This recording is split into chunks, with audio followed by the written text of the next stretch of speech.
Hello. अरे हाय, मेरा नाम तो सुन लो पहले ना। मैं हूँ नंदिनी। सब मुझे नंदू बुलाते हैं। उम्र अभी अभी 23 की हुई हूँ, पर लोग कहते हैं कि मैं दिखती 19 से 20 से ज़्यादा नहीं हूँ। गाल गोल गोल, आंखें बड़ी बड़ी, और हंसते वक्त गालों पर पड़े रहने वाली डिम्पल की वजह से पापा कहते हैं कि मैं बचपन से ही लोगों का दिल चुराती फिरती हूँ। हाइट 5 फीट 4 इंच है, पर जो थोड़ा बहुत ऊपर नीचे है ना, वो सब सही जगह पर है। मतलब लोग बार बार देखते रह जाते हैं। मैं शर्मा जाती हूँ, पर मन ही मन मुस्कुरा भी लेती हूँ। गांव की हूँ, पर पढ़ाई के चक्कर में 2 साल से लुधियाना में पीजी लेकर रह रही हूँ। और हाँ, मेरी आवाज़ थोड़ी मीठी है। लोग कहते हैं सुनकर नींद आ जाती है, या फिर कुछ और भी आता है, पता नहीं।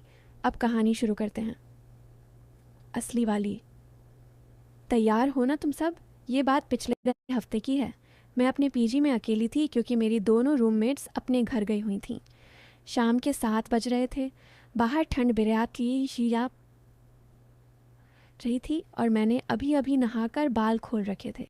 गीले बाल, हल्का सा गुलाबी कुर्ता और वाइट लोअर। बस ऐसे ही बैठी थी बेड पर, फ़ोन में रील्स देख रही थी। तभी दरवाजे पर धीरे से खटखट हुई। मैंने सोचा शायद कोई सहेली होगी, पर जब दरवाज़ा खोला तो सामने खड़ी दद्दा था। अरे बाप रे! मकान मालिक का बेटा, विक्की भैया। उम्र होगी कोई 28 से 29, कद 6 फुट से ऊपर, चौड़ी छाती और वो मूँछों वाली स्माइल।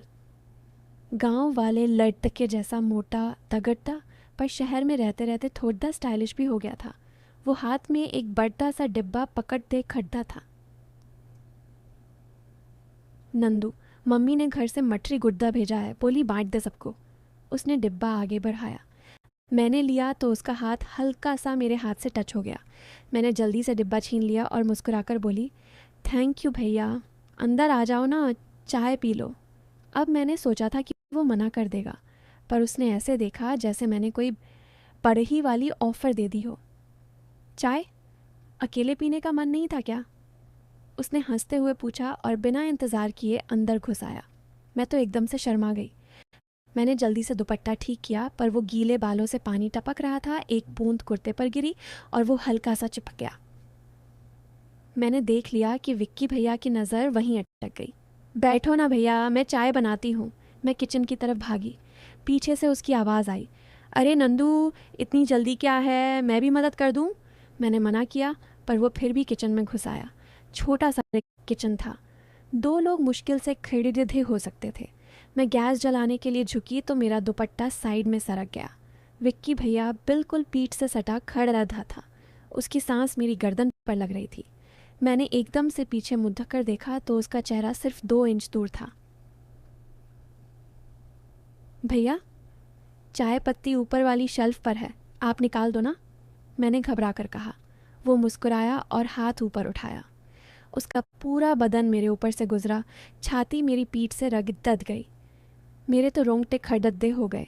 उसने चाय पत्ती निकाली और धीरे से मेरे कान में फुसफुसाया, नंदू तुम बहुत गर्म हो, मतलब चाय के लिए बहुत जल्दी है तुम्हें।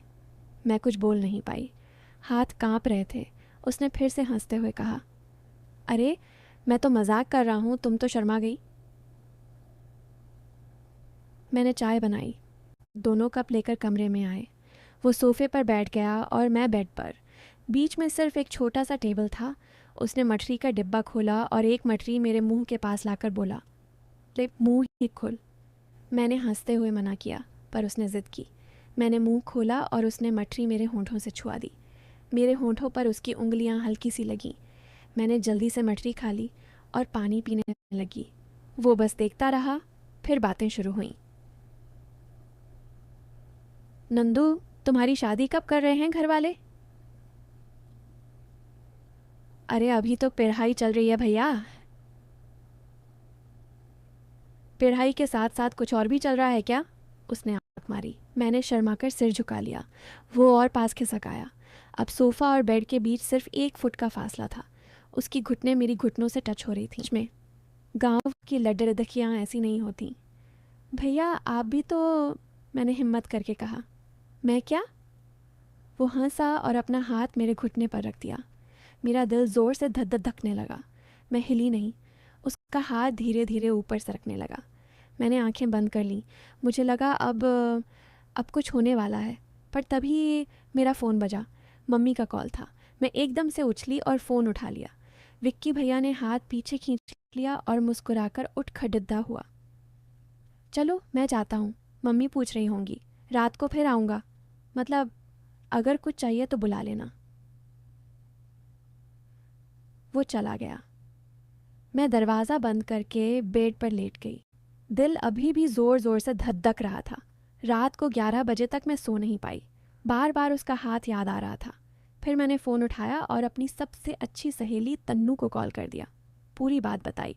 वो चिल्लाई, पागल है क्या, मौका था कर लेती कुछ। मैंने कहा, नहीं यार, डर लग रहा था और पता नहीं सही था या गलत। अगले दिन सुबह 7 बजे फिर दरवाजे पर खटखट।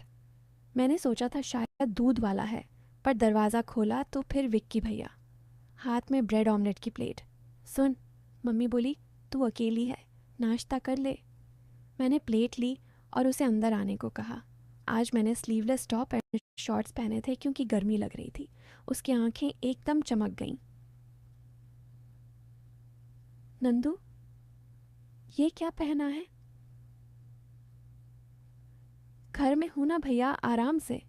वो हंसा और बोला, अब तो मुझे भी आराम से बैठना पीढ़ा थेगा। फिर वही पास बैठ गया। आज उसने मेरे कंधे पर हाथ रखा। धीरे धीरे उंगलियां गर्दन पर फिरने लगीं। मैंने कुछ नहीं कहा। उसने मेरे कान में फुसफुसाया, तेरी स्किन कितनी सॉफ्ट है रे, मक्खन जैसे। मैंने आंखें बंद कर लीं। लगा कि अब सच में कुछ होने वाला है। उसका हाथ मेरी कमर पर आ गया। मैंने हल्का सा सिहर उठी। वो और पास आ गया। उसके होंठ मेरे गाल के पास थे। मैंने सांस रोक ली, पर तभी बाहर से आवाज़ आई, नंदिनी बेटी, दरवाज़ा खोलो। मकान मालिक की मम्मी जी थीं। विक्की भैया एकदम से उछलकर दूर हो गया। मैंने जल्दी से दरवाज़ा खोला। मम्मी जी अंदर आईं और बोलीं, बेटी, मैं सोच रही थी कि तू अकेली है, आज मेरे साथ ही खाना खा लिया कर। और हाँ, विक्की से कह दो कि तुझे कुछ चाहिए तो बुला लिया कर, वो तो बेचारा तेरे लिए कुछ भी कर देगा।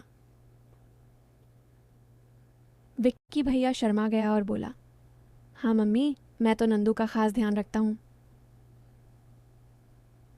मम्मी जी चली गईं। हम दोनों एक दूसरे को देखकर हंसने लगे। उस दिन के बाद से विक्की भैया रोज़ आता, कभी कुछ लाता।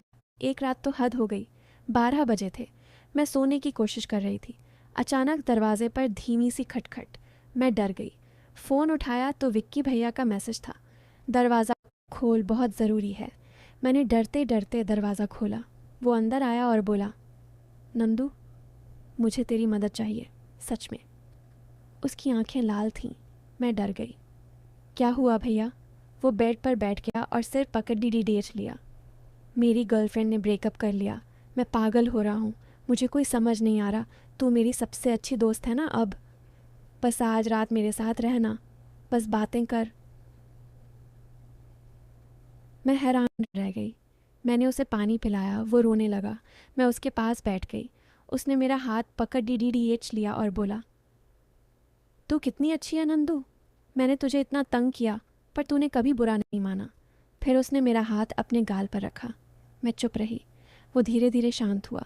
फिर बोला, सच बता, तुझे कभी लगा कि मैं गलत इरादे से आता हूँ? मैंने सिर झुका लिया। वो हंसा और बोला, मूर्ख हूँ मैं। तेरे जैसे लड़की को छूने की हिम्मत भी नहीं होनी चाहिए थी। उस रात हम बस बातें करते रहे, सुबह 5 बजे तक। उसने अपनी सारी ज़िंदगी की बातें बताईं। मैंने भी अपनी बताई। पता चला कि वो मुझे सच में बहुत चाहता है, पर इज्जत करता है इतनी कि कभी कुछ गलत नहीं करना चाहता। फिर धीरे धीरे दिन बीतते गए। वो रोज़ आता, पर अब सिर्फ बातें करने। कभी मेरे लिए खाना लाता, कभी मेरी पढ़ाई में मदद करता। एक दिन मैं बीमार पेड़ी रीड गई। बुखार बहुत तेज़ था। मम्मी पापा दूर थे। उसने रात भर मेरे सिर पर पानी की पट्टी रखी, मेरे माथे पर हाथ फेरता रहा। मैंने उस रात उसका हाथ पकड़ लिया और सो गई। आज 2 महीने बाद हम दोनों एक दूसरे के बिना रह नहीं सकते। उसने घर वालों से मेरे लिए बात की है। मम्मी जी बहुत खुश हैं, कहती हैं मेरे बेटे को इससे अच्छी बहू कोई नहीं मिल सकती। और हाँ, वो जो तुम सब सोच रहे थे ना कि कब होगा, वो कभी हुआ ही नहीं, पर जो हुआ वो उससे कहीं ज़्यादा खूबसूरत था। तो ये थी मेरी कहानी। थोड़ी सी शरारत थी, अब तुम बताओ। अच्छी लगी? मैं नंदिनी। अब जल्दी ही नंदिनी विक्रम सिंह बनने वाली हूँ। बस दुआ करना कि ज़िंदगी ऐसे ही हसीन रहे। बाय। और हाँ, अगली बार कोई नई कहानी सुनाऊंगी। तब तक शर्माना मना है।